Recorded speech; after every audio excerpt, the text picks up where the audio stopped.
Corona से लड़ाई जो पिछले साल शुरू हुई थी अभी तक जारी है। कुछ देश अपेक्षित सफलता मिल रही है, कुछ को नहीं मिल रही है। इसी बीच कोरोना से लड़ने के लिए सबसे बड़ा हथियार कोरोना की वैक्सीन तैयार हो गई है और ये पिछले साल दिसंबर से धीरे धीरे करके देशों ने अप्रूवल देना स्टार्ट कर दिया है। और इस कोरोना वैक्सीन के मार्केट में आने के साथ शुरू हो गई है वैक्सीन डिप्लोमेसी। दोस्तों, आज का हमारा वीडियो है भारत के वैक्सीन डिप्लोमेसी पे, जिसका नाम दिया गया है वैक्सीन मैत्री। भारत दुनिया में जेनरिक दवाइयों और वैक्सीन का एक लीडर है और उससे यही उम्मीद की जा रही थी कि वो एज अ लीडर बिहेव करेगा जब मार्केट में कोरोना की वैक्सीन आएगी। भले ही वो डेवलपमेंट पार्ट में उतना इम्पॉर्टेंट रोल ना प्ले करे, लेकिन एक बार वैक्सीन बन जाने के बाद उसके डिप्लॉयमेंट प्रोडक्शन में वो बहुत इंपॉर्टेंट रोल प्ले करेगा। और हुआ भी कुछ ऐसा ही। भारत डेवलपमेंट में भी इम्पॉर्टेंट रोल प्ले किया और अब उसके डिप्लॉयमेंट और प्रोडक्शन में भी कर रहा है। भारत में 2 कोरोना की वैक्सीन अप्रूव्ड है। पहला एस्ट्राजेनेका और ऑक्सफोर्ड यूनिवर्सिटी द्वारा डेवलप्ड और सीरम इंस्टीट्यूट ऑफ इंडिया द्वारा मैन्युफैक्चर्ड कोविशील्ड, जिसे हम भारत में कहते हैं, और दूसरा ICMR और भारत बायोटेक द्वारा डेवलप्ड और मैन्युफैक्चर्ड कोवैक्सीन। इन दोनों वैक्सीन के अलावा दुनिया में कई और वैक्सीन है, जैसे फाइजर की, मॉडर्ना, चाइनीज़ वैक्सीन और स्पुतनिक 5 जो अप्रूव्ड है। इन सारी वैक्सीन होने के बाद भी India as a important role क्यों प्ले कर रहा है? इसके पीछे रीज़न है वैक्सीन नेशनलिज्म। दुनिया की जो हाई इनकम कंट्रीज़ है, जिनकी आबादी करीब 16% है, वो दुनिया के 60% वैक्सीन पे बैठी हुई है, जो उन्होंने ऑलरेडी करार कर लिया है क्योंकि उनके पास पहले से पैसे थे। जो मीडियम और लो इनकम वाली कंट्रीज़ हैं, उनके पास इतनी ताकत नहीं है। तो इस जो गैप है वैक्सीन नेशनलिज्म में, जिसमें वैक्सीन होल्ड किया गया और सप्लाई का, वो फिल कर रहा है इंडिया के साथ इसमें चाइना और रशिया भी है। और ये जो वैक्सीन डिप्लोमेसी की रेस चल रही है, इसमें इंडिया अनसरप्राइजिंगली लीड कर रहा है। इसके पीछे 2-3 कारण है। पहला, जो वैक्सीन इंडिया में मैन्युफैक्चर हो रही है और इंडिया के पास कैपेबिलिटी जो है मैन्युफैक्चरिंग की। सीरम इंस्टीट्यूट दुनिया का सबसे बड़ा वैक्सीन मैन्युफैक्चरर है और इंडिया एज अ नेशन दुनिया का सबसे बड़ा वैक्सीन मैन्युफैक्चरर है। अब इसके साथ क्या है, हम लोग एक दिन में मिलियंस ऑफ वैक्सीन इंडिया में प्रोड्यूस हो रही है। दूसरा, और इंडिया में जो वैक्सीन प्रोड्यूस हो रही है स्पेशली कोविशील्ड WHO से भी अप्रूव्ड है। और दूसरा ये है इसका दाम।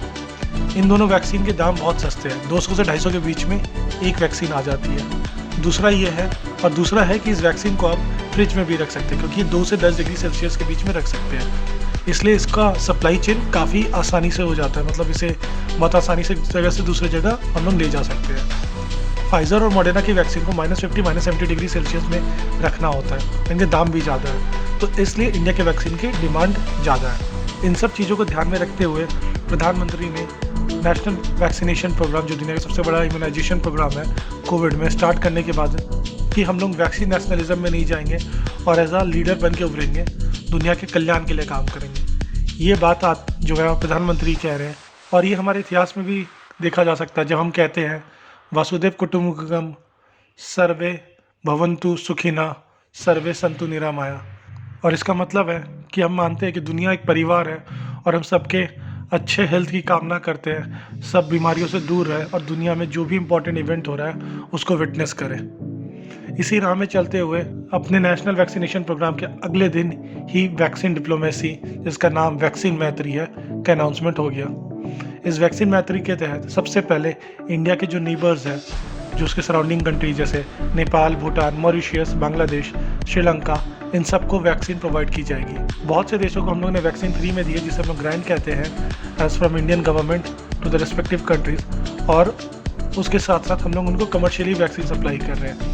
जैसे नेपाल को वैक्सीन ग्रांट में दी गई है और बांग्लादेश को grant as well as commercially भी हम लोग वैक्सीन सप्लाई कर रहे हैं। इससे हो क्या रहा है? इससे हो रहा है कि इन सब कंट्रीज़ में जहाँ पे हम लोग क्लिनिकल ट्रायल्स या वैक्सीन डेवलप करने की कैपेबिलिटी नहीं है, उन्हें वैक्सीन मिल जा रही है क्योंकि दूसरी वैक्सीन मार्केट में ऑलरेडी, क्योंकि मार्केट में जो दूसरी वैक्सीन उपलब्ध है उसको कंट्रीज़ ने होल्ड में कर रखा है, तो वो खरीद ही नहीं सकते हैं। और दूसरा, जो UN का प्रोग्राम है वैक्सीनेशन, जो मिडिल और लो इनकम कंट्रीज़ में, उसके मिलने में टाइम है। तो इस बीच में कहीं कोविड कंट्रोल से बाहर ना हो जाए, इंडिया मदद कर रहा है वैक्सीन दे के, और जिससे उनका वैक्सीनेशन प्रोग्राम स्टार्ट हो सके।